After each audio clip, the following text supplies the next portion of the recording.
much greater need in Akron that I can't see. I could eventually, kind of, stood up and postured myself in a very prideful way. You kind of lose focus. Sometimes you have to step outside of yourself. And how can we go refocus our attention on how we can serve others in this time? And so I've just been praying, Lord, how do we see the people that really need the most help? The people that need groceries, the people that need encouragement. And so I thought of Kemp. If there's a way for us to engage or to be involved, man, we want to do that. And I think that we've been transparent in some of the different events and activities that we've done, not only from the platform of Love Akron, but what we've been able to do now in partnership with other organizations. Don't do anything else to that.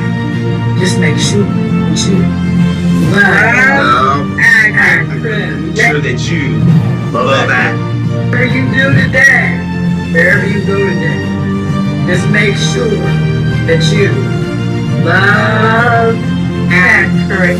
And early on, one of the things I said to Coach Kemp was, I'm like, I'm an employee of Love Akron. We're going to do this black and white conversation.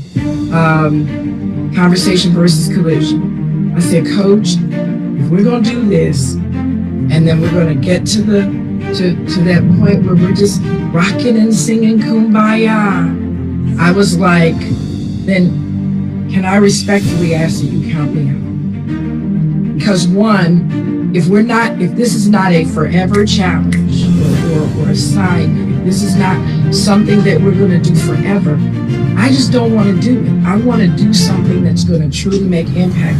So I think it's important for us to make note of the fact that this is a commitment from Love Akron forever.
We We welcome you you tonight with Nexus Version Collision. 100 100 black black men, real real men, men, giving giving real. real. My My name name is is Michael Michael Irving. Irving. I'm the I'm the president president of of the 100 Black Men of of Akron, Akron, and we and we welcome welcome you you once again tonight. tonight. Before we get started, we would like to thank the Knight Foundation for their sponsoring this event.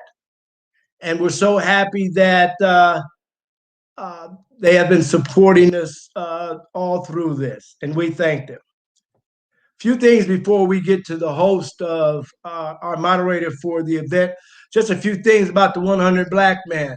In May, we're hoping to open up our Leadership Academy, which is workshops on Saturday, which we host at Joey Park Community Center. You can go to our website, 100bmoai.org. Text us a message if you have any young man that's in the 4th grade through 12th grade to be a part of our Leadership Academy, and we will get them registered for our workshops during Saturdays. Workshops are held at 10 o'clock in the morning to 1 o'clock. So if you are interested, or you have a young man, or you know someone that is looking for a mentor, to want to be mentored by the 100 Black Men of Akron, we would definitely love to have them.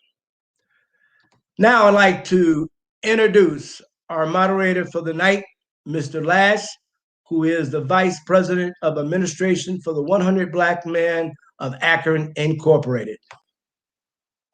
Good evening, Coach. How are you? Good, good.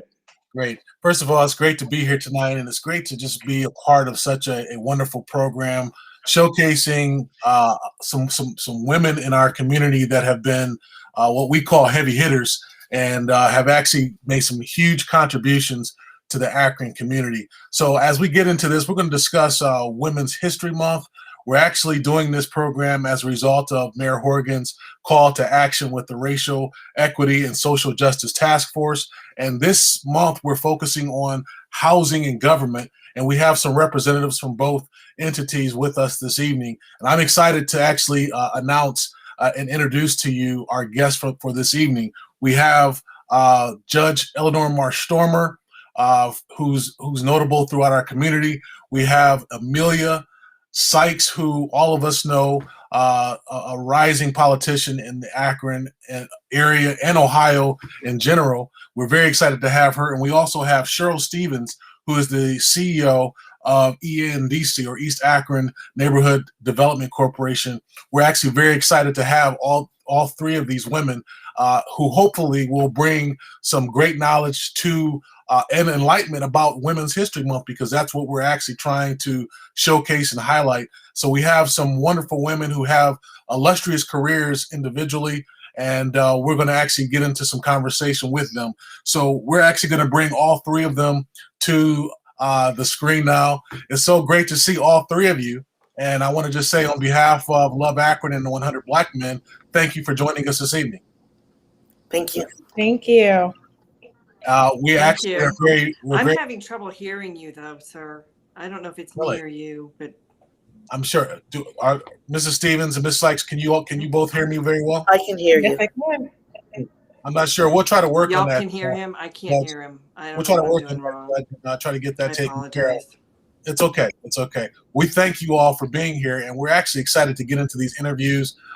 You all have made such great contributions to the Akron and Greater Northeast Ohio area, and we're going to get into that. But we're going to actually bring you in separately. We wanted to bring you in all together, and then we're going to bring you in separately. But Judge Elinor Marsh-Stormer was going to be first, but since she's having some issues hearing me, we're going to have to kind of change it up. So I'm sure you understand how that's going to be. So if you don't mind, we're going to actually start with Representative Sykes. And Mrs. Stevens will be talking to you very shortly. Good evening, Representative Sykes. How are you? Hi, I'm well, Ufrancy. Thank you so much for hosting us today. This is wonderful.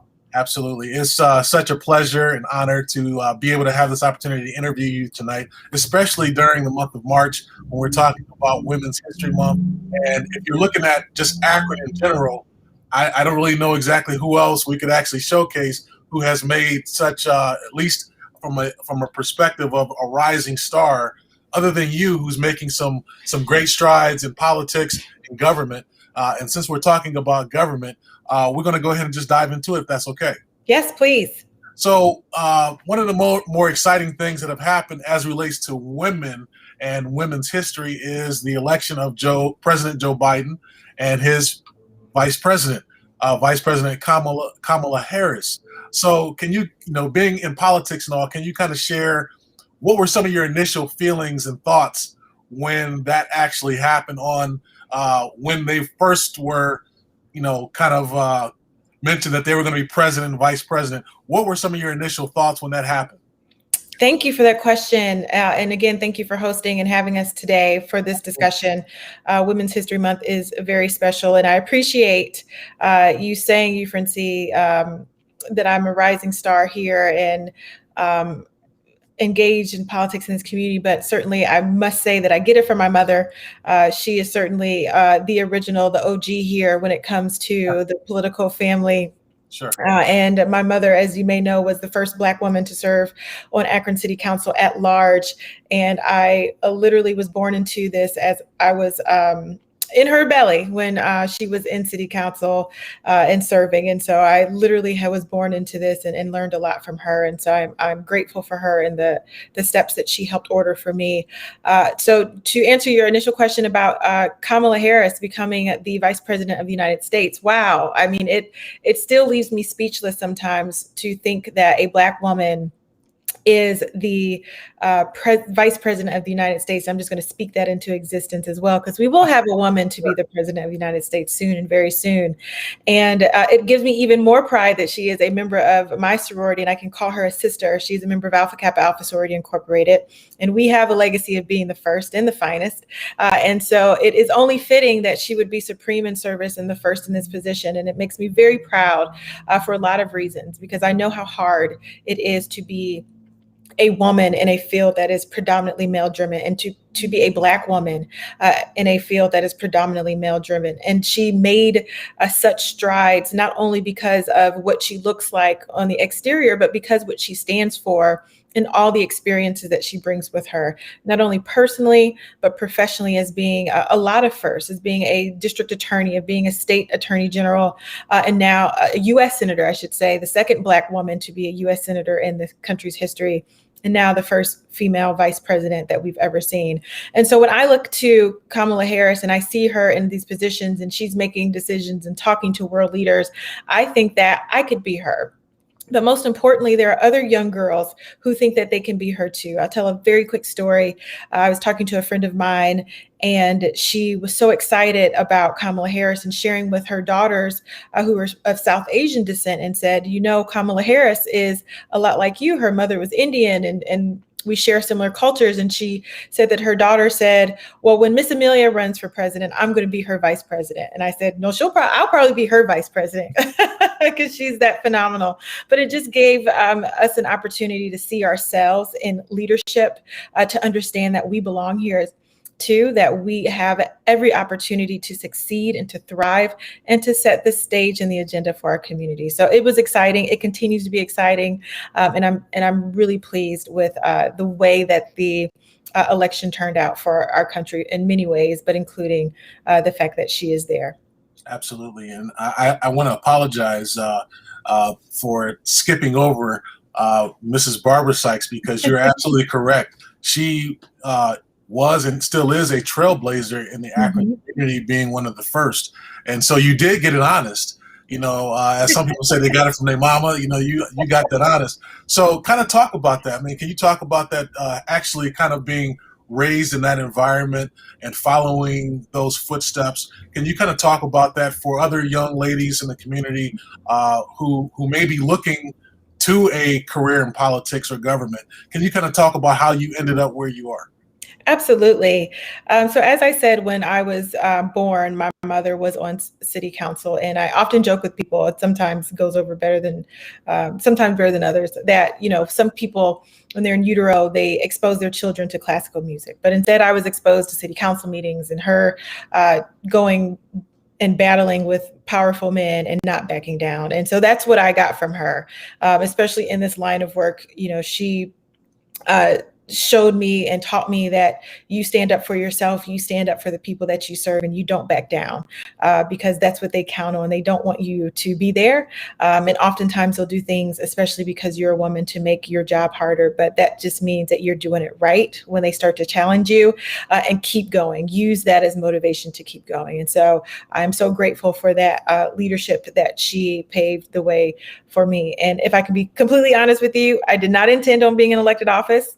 Sure. Because I knew exactly what it was like to be in elected office. And so I thought there would be other ways that I could serve my community, and was very prepared to do that. I, went to school, got a public health degree, a law degree, and figured out in health policy in some capacity. But when a seat opened up, my father was in the state house and term limited. I felt an overwhelming sense of responsibility to take care of the community that raised me. I am eternally grateful and indebted to all of the people, the teachers, my neighbors and friends and family who made sure that I had everything I needed to grow up in a great environment. And so I wanted to make sure I was doing what I could to make sure another generation of kids had that same thing. And so I'm grateful. It's been 7 years now. I'm in my last term. It's hard to believe, but it's been a fun but exciting ride. And I hope that I have given back to my community just half of even what you all have given to me. Oh, you've definitely done that, and then some. And before we actually go to our next guest, and hopefully you'll be able to stick around, and we'll bring you all back in later on. You mentioned how your mom had to deal with men and the tough aspect of politics, but that was on the city council level. You're actually on the state level, and we have heard and seen news clippings and news reels of some of the things that you've had to deal with as a legislator. Can you kind of talk about that? Because I think that's very important, how you exuded leadership, shown your toughness, and you have your resilience, and you're still standing and thriving. Can you talk about that for us? Yes, and thank you for that. When I first was elected to the legislature, I had a very unnecessary experience with our state troopers and the security officers who dictate who can and cannot get inside the building. So much so that they did not want to let me in. When I would come into work, I'd come to the State House for commission, I would be stopped, I'd be questioned, I'd be searched, because ultimately what I was told was I didn't look like a legislator. Even though I had a lapel pin that designated me, even though I had an ID badge, something about me did not look like a legislator. And so much so that they told me that and would hinder my ability to get in. Now, I found that to be very offensive, not only because it was inconvenient, I was trying to get to work, but also because tens of thousands of people elected me to serve in that building and to vote for them and to advocate for them. Yet here we are, one person was able to hinder that ability because I did not, in his eyes and in many people's eyes, did not look like a legislator. But I think of the words of my niece one day when she was trying to hang out with the big girls during one of our cousins' party, and she just kept saying, "You can't stop me." And I just think about that all the time. You can't stop me. I was elected by my community, by my constituents. And so I'm going to go to work and advocate for them every time I have an opportunity. And even if it means you slow me down, I'm not going to stop. You cannot stop me. And so I take the wisdom of my niece with me all of the time. You can get a wisdom from anywhere, even some of our youngest members of our community. And I just remember that. And when it gets hard, I just think of that because she's counting on me. And not only is she counting on me, but there are plenty of others. We represent, each legislator represents about 115,000 people. And if I get discouraged from something like that, then I would not be effective. And so I know that representation matters. While that person told me I didn't look like a legislator, and I look in the halls of the State House where you have governors and Senate presidents and speakers and other legislators, I was the first Black woman under the age of 30 to represent anyone in Ohio. So I sort of didn't look like a legislator, but the fact is I do look like a legislator. I look like a leader. I look like a judge. I look like a mayor. I look like a congressperson. I look like a governor, and I look like the vice president of the United States of America. And so it's nothing to me to say, you can't stop me, because if I decide to do it, I'm going to be ambitious. I'm going to try because it's the right thing to do. And I think, and I know I can do my job well. Absolutely. Thank you very much. We appreciate your service. We're very proud of you, and hopefully you'll be able to stick around and join us at the tail end of the conversation. Absolutely. Thank you. Thank you. Now we're going to actually bring in Judge Elinor Marsh-Stormer. Hopefully she will be able to join us. Judge, can you hear me now? I can hear you now. I am so happy I can hear you now. Well, thank you so much for joining us this evening. I'm glad you can hear me. And we're very honored that you could join us for this conversation tonight, especially during this month when we're talking about women's history and talking about the contributions of women in our society. And I've actually known of you for a very long time, and That's because I'm old. A notable jurist in our community. And actually, I think the last time I heard you, you actually spoke for one of my Leadership Akron classes. So I'm class of 32, so we came out 16. So it's great to see you still doing your thing, and we're very happy to have you. What are you thinking about women's history and all the things that are going on in our society and the contributions of women? What are some of your initial thoughts that you'd like to share with us this evening? Well, I, like almost everybody in America, celebrates the fact that we have a woman vice president, and it's been a long time coming. I'm old enough to remember the first time we ran a woman for vice president, and people made fun of her because of her husband and tried to link her to things that he had done. And I'm glad to see that we are well past that, although I think the second man is also qualified and there's not much bad to say about him.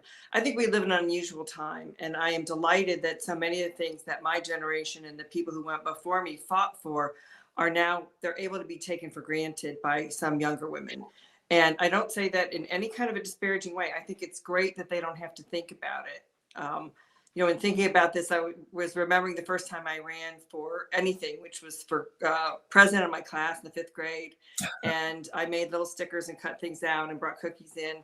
And I won. I was living in Atlanta, and I was told that I couldn't be the president of the class, that I had to be the co-president of the class with a boy, because girls couldn't be presidents of anything. So we've certainly come a long way since then. And I'm looking forward to the continued recognition of the work that all women are doing. I think we're just seeing a sea change. I'm grateful for the Me Too movement. I'm grateful for Black Lives Matter. I'm grateful for the things that have really started to bring up the people we don't always talk about, but we should be talking about. Sure. Well, based on what you just shared and with some of the roadblocks and barriers that you've actually gone through and surpassed, how do we actually get more women involved in leadership? There are more that are coming, but how do we encourage more to become involved in leadership in the various areas of government, the judicial, those who are in various areas in government? How can we encourage and rally more toward this profession? Well, right now, I think it's hard to get anybody interested in public service because of many of the problems that we've encountered as a culture over the last, X number of years. The hatred and disappointment that many of us have in our government has seeped out. I came under the John F. Kennedy sort of idealism of, ask not what your country can do for you, but what you can do for your country. And there was honor in public service. I think Emelia Sykes has just told you that there is honor in public service, but that's not generally recognized. I will say Summit County, as a leader, we have a lot of women who are elected officials here. The 10 general division judges are women. Right now, there is not a single male judge at the county level. They are all women. Our chief executive is a woman, the fiscal officer, the clerk of courts. I think there's only one countywide elected man, and that's the engineer. So Summit County's done a great job. And I think that every time someone sees Emelia or one of the judges, they start to say, hey, that could be me. And certainly seeing the vice president, it tells a lot of other people, hey, that could be me. So how do we get them engaged? I think we try to make ourselves available to be mentors. I know you have the mentoring for young men. We do try to do that in kind of an anecdotal way with young women. And we would love to see if anybody's listening, women who want to be involved in politics, you can call me. I'd love to talk to you. Sure. And before we let you go and bring in Mrs. Stevens, being a trailblazer yourself in this community, what advice would you give to some other females that may aspire to do what you do, or even something different within the realm of public service? Well, I think it's the same message is you don't give up and you can say you can't stop me. I think what I would also say is this is what judges look like. This is what the vice president looks like. You can't define any kind of role for people who are saying this is what I look like and this is what I'm going to be doing. So I think that's a tremendous message. And I'd like to see us obviously do as much of that as possible for all women. Well, you know what? We really appreciate it, and we're very honored to have you tonight. And again, like I've said, you've been around for a long time. I don't call you old. You've just, as you said, you know, you've been around and you've been an inspiration for a lot of people. And so on behalf of myself and others, let me just say thank you for your service. It has been my pleasure. Hopefully you'll be able to stick around and join us for the final conversation. Thank you. Well, we have one final guest, and that's going to be Mrs. Cheryl Stevens, who is the CEO of EANDC. Ms. Stevens, it's such a pleasure to finally get a chance to talk to you. I've heard a lot about you and seen you throughout the community, but now I'm having the opportunity to speak to you. So how are you this evening? I'm fabulous. I've had a great day, got a lot of stuff done, and there's more stuff to do tomorrow. Oh, that's exciting. We don't I know? Yeah, absolutely. So let's just talk. Can you just briefly give us maybe just a brief snapshot of your background and kind of for those who may not be familiar with who you are, can you just share that with us in maybe a millibite? So I am the child of an Air Force retiree. So I was a military brat, and we learned how to live on 3 continents before my brother and I, before I was 15 years old. My dad's first assignment was in Japan after I got born, and then we came back to the States, and then we went to Europe by the time I was 12. So by the time I was 12, I'd heard Japanese spoken, English spoken, and German spoken. By the time I was 14, I'd heard Spanish spoken. So it was really interesting. I'd mispronounce words, and people would go, well, how did you learn how to pronounce that? I'm like, you don't want to know. I ended up doing my undergraduate in a small college in Tennessee, did my master's at University of Dayton because Daddy retired at Wright Pat. So I could go home and live with my folks and pay for my graduate school incredibly expensively. And I had an internship while I was at University of Dayton with the city of Kettering, and they were redoing the zoning code. Now, I was the kid who always loved books and details, and so I helped with the rewrite of the planning, master plan, and the zoning code as a junior gopher, and fell in love with what happens when you do planning and development. You get to know what's going on in a building because it has to conform to the zoning code and land uses. You get to talk to the most interesting people, the president of a hospital, the president of a Fortune 500 company. You're dealing with the military, even though government has the ability to do things with special powers. And it was incredible what I could see and do in this internship. So I fell in love with something called planning and development. And so I pursued a career in that. And along the way, I met a woman by the name of Barbara Boyd, who was a state representative. And she started to mentor me. And after 15 years of telling her no, I didn't want to run for public office, in September of 2009, I started a campaign, ran for city council in Cleveland Heights in Cuyahoga County. Then stayed on council and became vice mayor, stayed on council and became mayor. And then in 2018, I ran for county council. And now I'm on county council in Cuyahoga County. And I run a large nonprofit in Summit County and Stark County. We have 1,000 housing units. We provide single family housing, multifamily housing, and housing for veterans, and have over 1,600 tenants. We're doing a project with the LeBron James Family Foundation. And I'm like that little kid who is running like crazy, or the Energizer Bunny. And if you call me after 11 o'clock, I don't answer the phone. I'm passed out. I understand. You actually just gave us a wide array of things that you're involved in. Politics being one, being a leader of a housing corporation two, but I think the overarching thing is that you are a commanding leader in the community. How was there anyone who inspired you specifically to achieve to want to achieve with all that you've achieved, or was this just something innate inside of you? Well, part of it is like Emelia, family is incredibly important. And I have to give a shout out to my sister, Emelia. We became friends through a mutual friend who serves in the house with her. Sure. And my mom was committed to the fact that I would be able to read and enjoy all the things we were seeing as a service family. Now, one of the best things about a service family is in the early 60s, when back home in Louisiana or Oklahoma, where my parents were from, we were talking about serious racial strife and issues.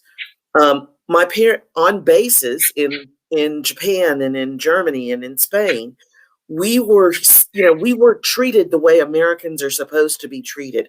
And my mom said that when we go home, things are going to be a little bit different, but don't let go of that.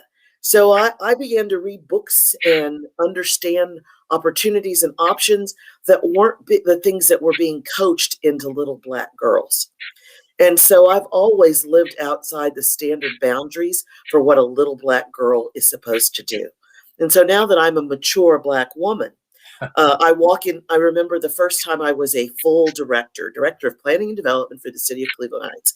And the city manager and a group of insurance companies that had purchased the mall in the city wanted to talk with the planning director about some expansion activities.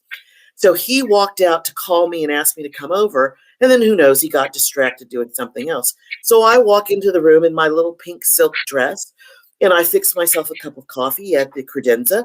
And I turn around, and one of the, there were like 7, 8 middle-aged white men at the table.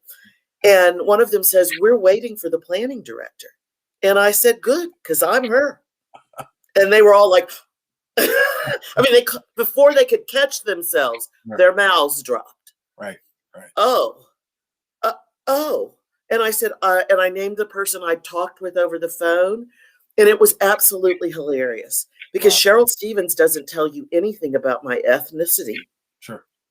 And if you talk to me over the phone, all that reading my mother and I did together in bases in Europe where there was no television. And so I had books all the time. It helped build my vocabulary. So here's the thing about especially Black women and women in general. When they connect with something, we not only survive all the things that are sent to us. You heard Emelia talking about she just kept going to work. We just keep going. We not only survive, we turn these negative opportunities into leadership opportunities. And so we do some things really well because that's the way, that's in our DNA, to survive and live better. Absolutely. We're so honored to have you, Ms. Stevens, and I'm just really grateful to be able to interview you and learn more about your career and all the contributions that you're making here in the community. And I haven't even gotten to the big project that's going on here in Akron that a lot of people want to know about. But since we have only limited time, I just want to say thank you for sharing. Thank you. You did share, and I'm hoping that you're able to stay around for the final conversation. So thank you very much. We're actually going to talk about. We're actually going to have conversation with all our guests later in the later within the program. But we also wanted to bring emphasis and shine a light on Women's History Month and shine a light on the various contributions, the great contributions that so many women are making here within our community. And we are very proud to be able to present these guests this evening. We have a video that we want you to check out.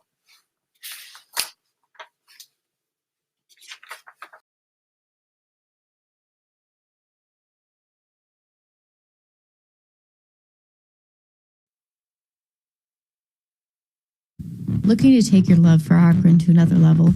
Start by signing up for Love Akron's monthly emails by visiting loveakron.org. You'll get updates about all the latest Love Akron happenings. You'll learn the ways you can help unify the colors, cultures, and congregations of our communities to see Greater Akron thrive. You'll meet changemakers from around the city, plus gain insight on how they're propelling Akron forward, making it a better place to live and work. You learn about Love Akron's partnerships and have an opportunity to connect with local organizations actively making a difference citywide. You'll be inspired through Kent Boyd's monthly Coach's Corner videos and so much more. Visit loveakron.org to sign up for our e-newsletter today. That's loveakron.org. And remember, if you don't do anything else today, love Akron.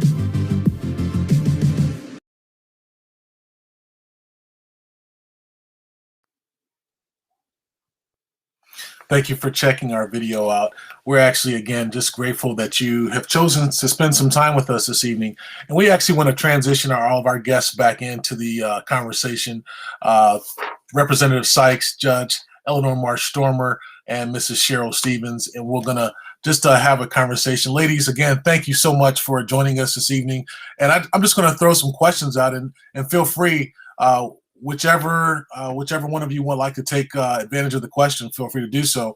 But I want to know, and if you could share with our audience, why is it so important in 2021 for our society to have women leaders? Because we do things differently. That's a great answer. That's a great answer. Anyone else want to take a shot at that? Because you guys are all distinct leaders in your own right. So I'm open to different perspectives. Yeah, I'd be happy to. Go ahead, Cheryl. Nope, go ahead, Cheryl. I don't think women take no easily. Instead, when somebody tells me no, and I know when they tell Emelia no, she thinks about a different way to get what she needs done. And that, sometimes maybe that's from my perspective. Sometimes when we were in a foreign country, my mother wouldn't have the right supplies to bake bread or make a cake or a casserole exactly like she did at home in the States. And so she would have to figure out substitutes by going to the market several times because she wasn't proficient in English or Spanish and definitely not Japanese. And so what we tend to do, especially those who were homemakers first, is figure out how to make things work. And so that's part of how women are coached when they're little. And I think that we use those skills even better in the professional world and in the political world. Absolutely. And not to belabor the point, but we do things differently and we do them better. And I will confidently say that. As a leader in the legislature, Yes. I work with a very small group of women, but we are very effective. In fact, my first year that I was the minority leader, we passed more substantive bills in the first year than we had in the last 4 years combined.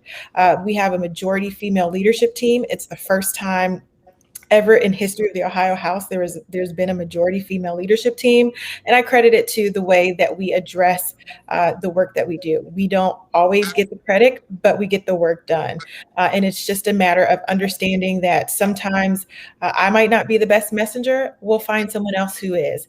Sometimes we need to try a different approach, and we are willing to fail and try again. And so that is just a different way that we've probably been socialized, for better or for worse.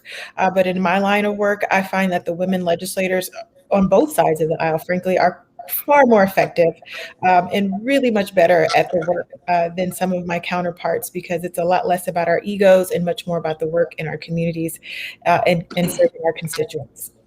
Can I just jump in and Sure. concur with that and say, in my experience, women, because of the way we are raised, we do lead differently. And I think they just talked specifically about that. I think one of the big differences is for most of us, we aren't raised in an alpha male competitive environment. And so for many men, it's important to be the top dog, to be the guy who makes the decisions, to be the one that people look up to, the one with the title. Most of the women with whom I work and what Cheryl and Emelia are describing are women who are willing to say, look, here's the goal.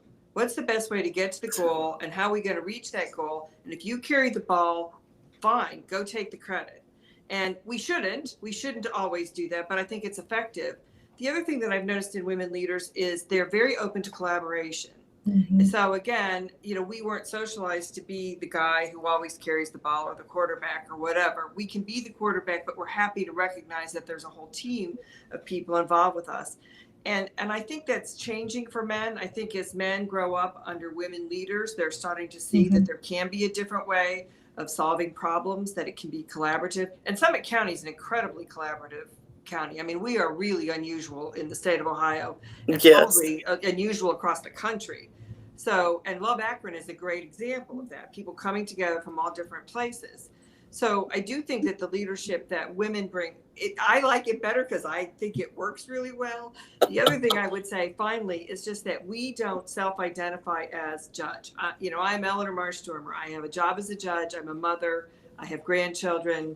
I have all these other things that I'm involved with. And so the guiding force in my life is not just my title. And I think we're lucky because for a lot of men, I think that title is how they self-identify, and that doesn't leave room for other kinds of people. So I think we're moving in the right direction. Thank you, Cheryl. She's absolutely right. People are like, Councilwoman, what do I call you now? I'm not supposed to call you mayor anymore, so should I call you, and are you vice president? Because I'm vice president of county council.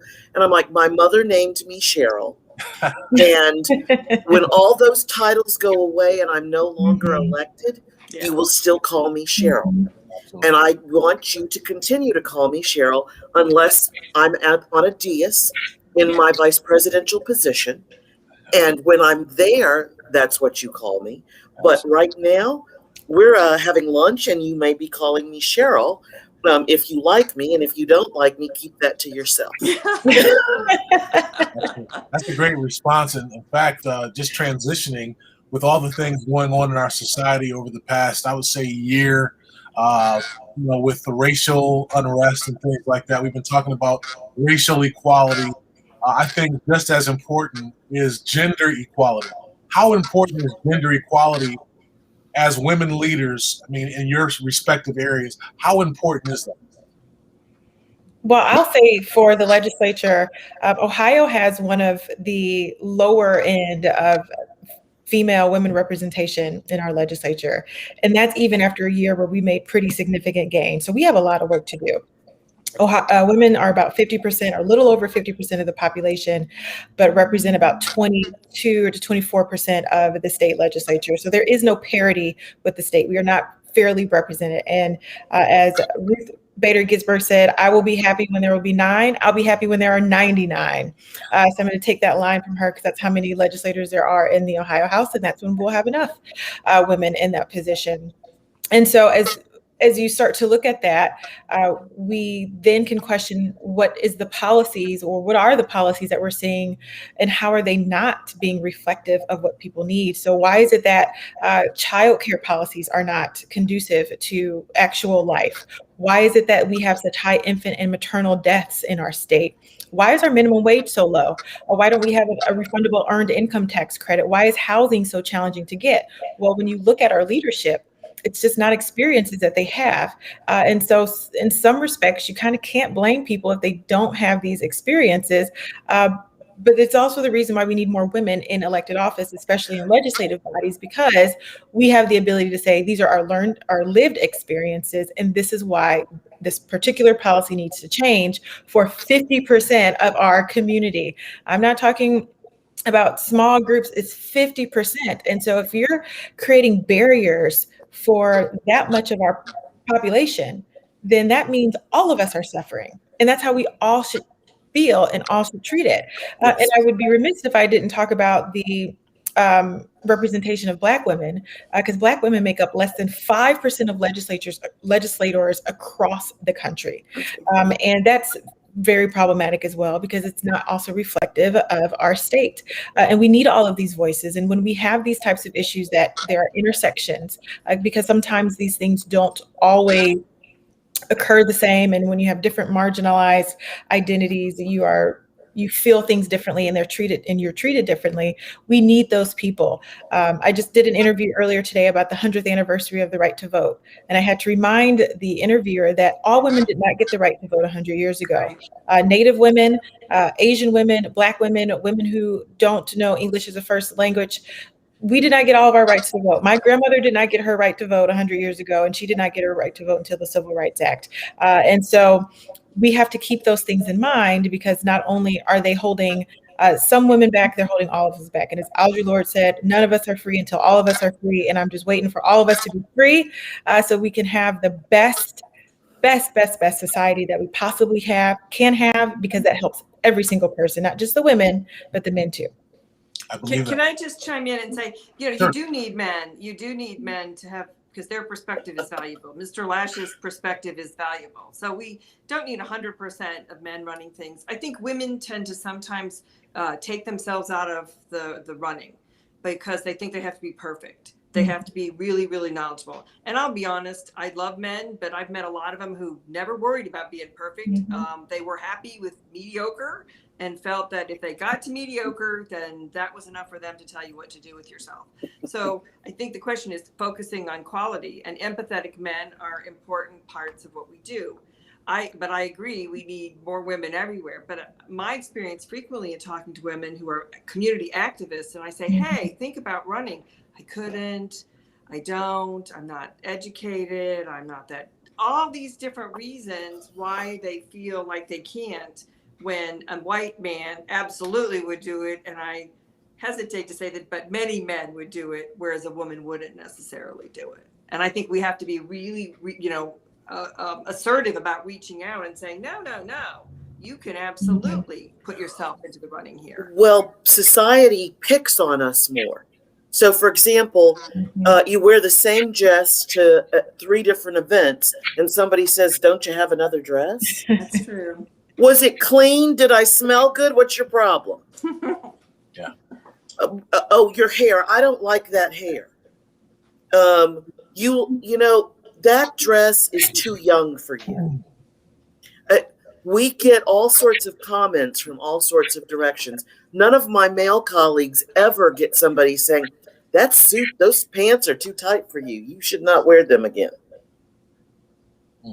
So, I mean, after we've run the gauntlet from you're too young to that doesn't look good on you, you begin to question whether the validity of the substantive stuff that you've come to the table today to present is really that substantive, that they've just picked at you so much. And so that's why women who get to the table are incredibly strong, because they've had to run so many different races to get to that table. But if you have the right perspective, you are happy when you get to the table, and you stay happy even if you have to push people away. Right. I'm looking at Elinor just laughing, because there were days, they questioned every opinion that came out of your mouth. Absolutely. Yeah. Absolutely. Yeah. In fact, that actually is a nice segue to my one of my last questions. And I think Emelia kind of stole my thunder, because she's already declared it. There will be a female president, and I believe that as well.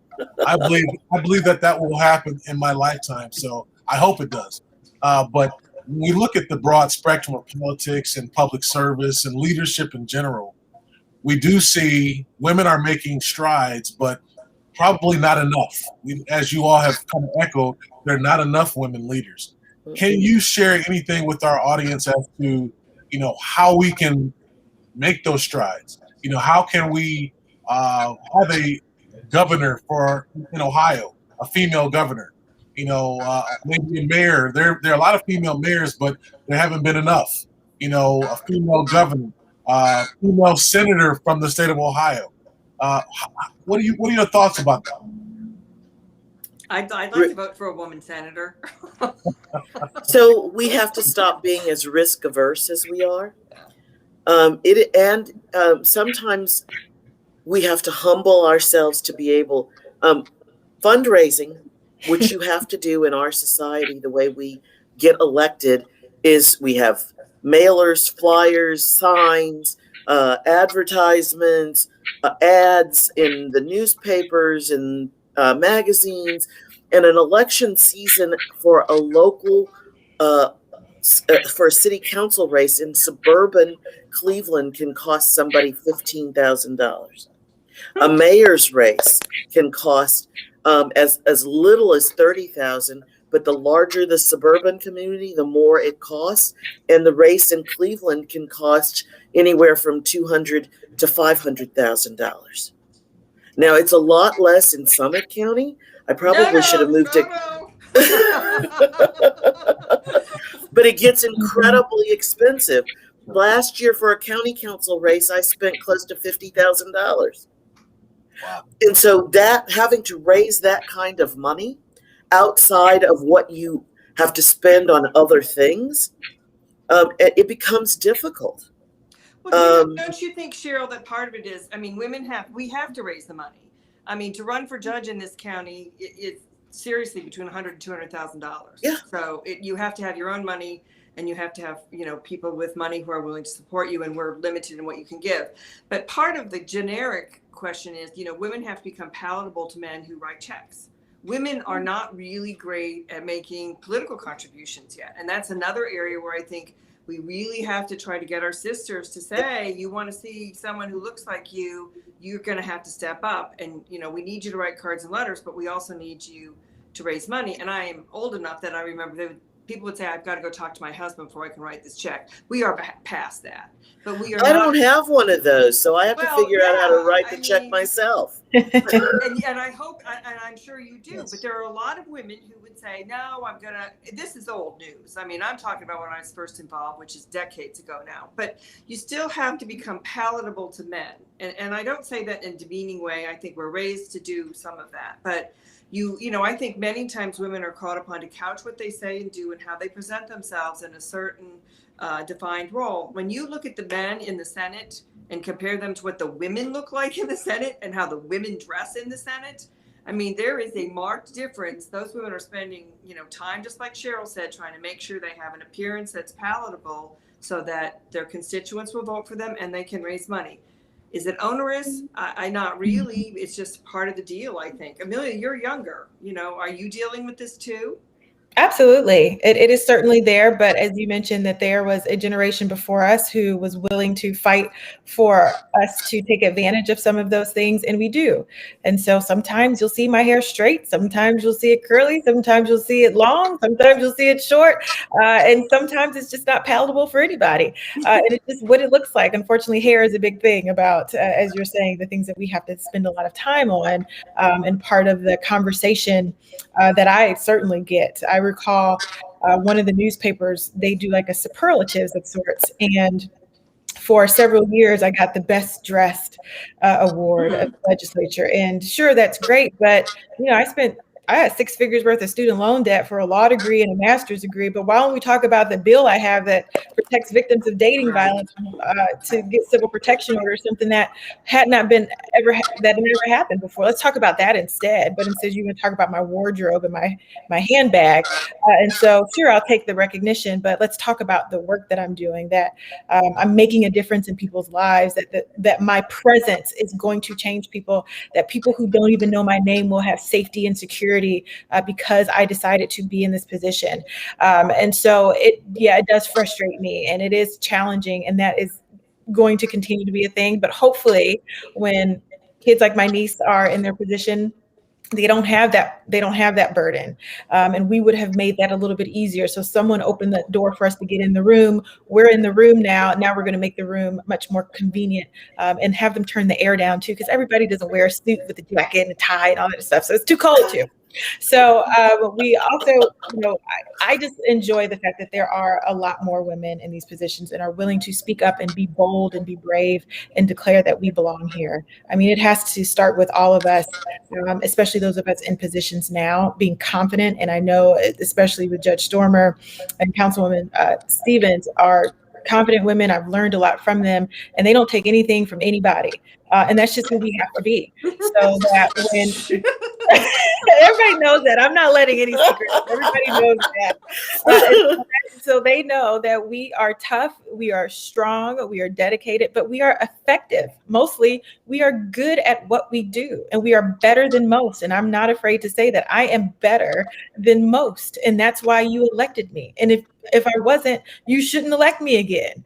Because why would you want mediocre as your representation? And I'm not giving that to my people. They deserve better than that every day, on every occasion. And so we are doing the work to get more people in woman president. I'll say this real quick thing, because Shirley Chisholm, who I look up to and admire, and I read her autobiography this summer when we were all locked down, talked about how she thought that we would have a female president, but there first had to be a female vice president. And so we have our female vice president in Kamala Harris. And so the onus is on someone, one of us somewhere, to be that person. And maybe it'll be Kamala Harris. I'd be excited about that. Maybe it's someone else, but we've got that first step, and she's going to kick the door in, and she's going to open it wide open for all of us. Because like she said, she's the first, but she will not be the last. And I'm excited for other women who have opened that door for me as well. And I'll make sure I do the same thing for others. I want to add something that it starts with a thread that Emelia started. She talked about her little cousin. What we have to encourage young women and middle-aged women to do is to be willing to step outside the box and think about ideas that other people aren't thinking about. Mm-hmm. Now, it's not always comfortable to be the first one to think of some concept or to have an opinion that's different than the majority, but it is how we create our own place and how we create ownership of what we're doing. Because if it's your idea, then when somebody tries to appropriate it, they can't completely replicate it because it's yours and it came to you.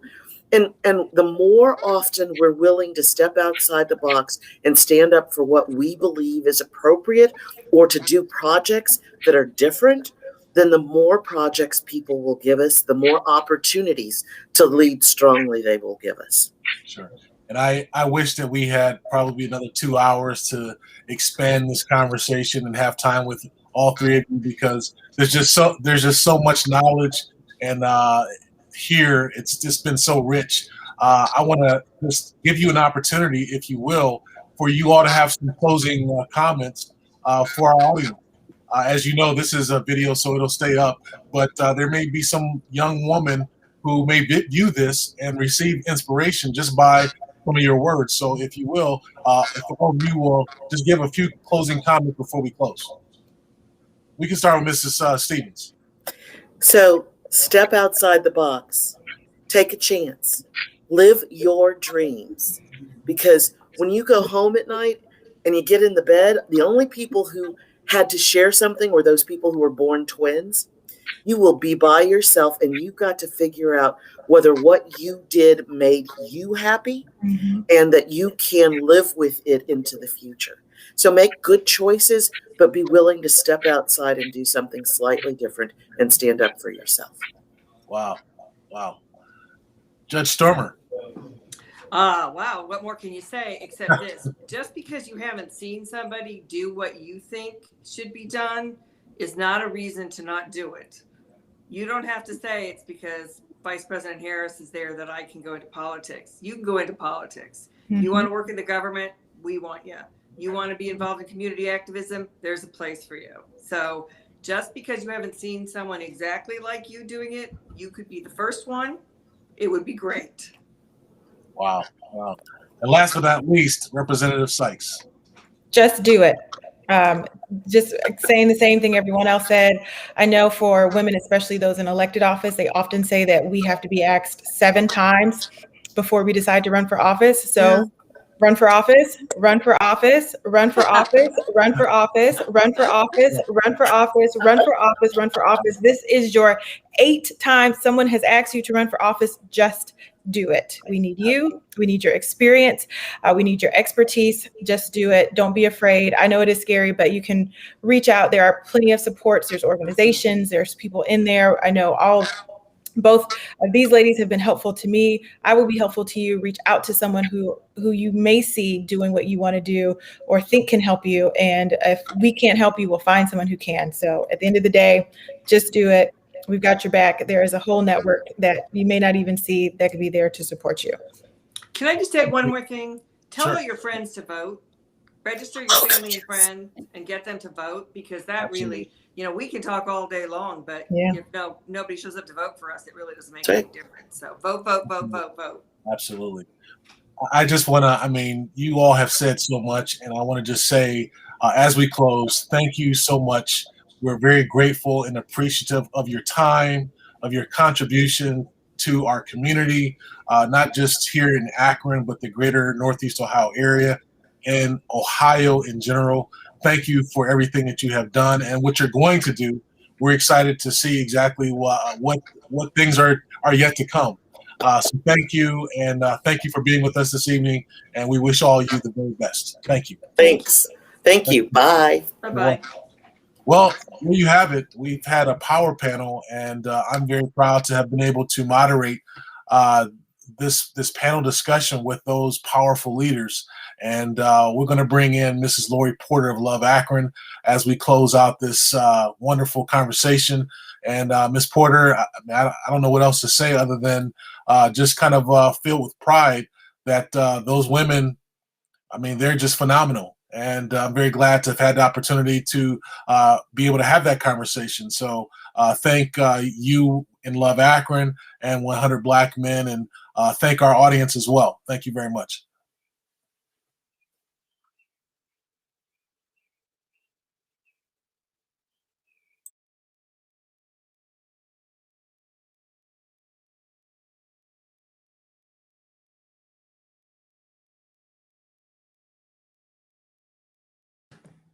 Well, I had to have a glitch, I guess. Well, I was saying, thank you, Mr. Lash, very much. Job well done tonight. Thank you, Representative Sykes, Mrs. Stevens, and Judge Stormer for being with us on tonight. Connection versus collision. Where do we go from here? Akron 2021, where we engage in practical discussions to help move our community forward. Thank you to Coach Irby, who is the president of the 100 Black Men of Greater Akron. That's Mr. Michael Irby. And then thanks to our own fearless leader here at Love Akron, Coach Kemp Boyd, for helping us to continue in collaboration. Most of all, thank you to the Knight Foundation for sponsoring this kind of an event. We're here every third Thursday night, same time, same place. We want to invite you to come back next month. We'll be speaking to mayors who will talk to us about the state of our cities, our state, and our country. Well, thanks for being with us. In the meantime, in the words of our own Coach Boyd, if you don't do anything else, make sure that you love Akron. See you next time.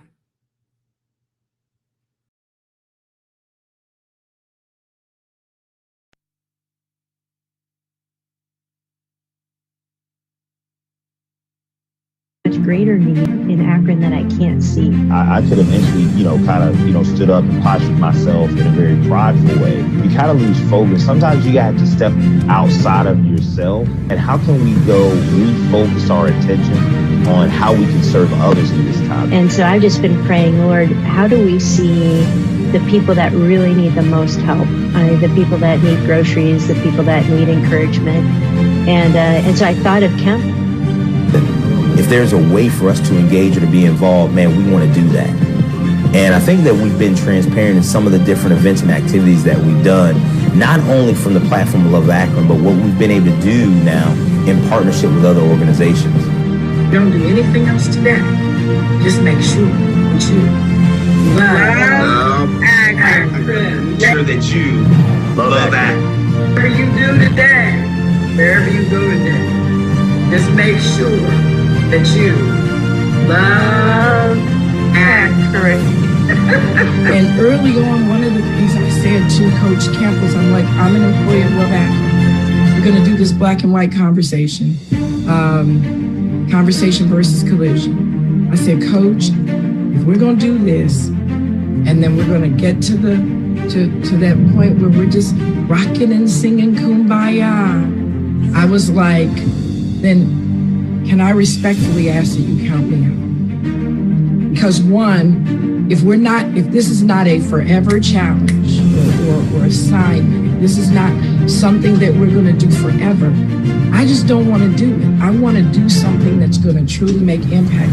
So I think it's important for us to make note of the fact that This is a commitment from Love Akron forever.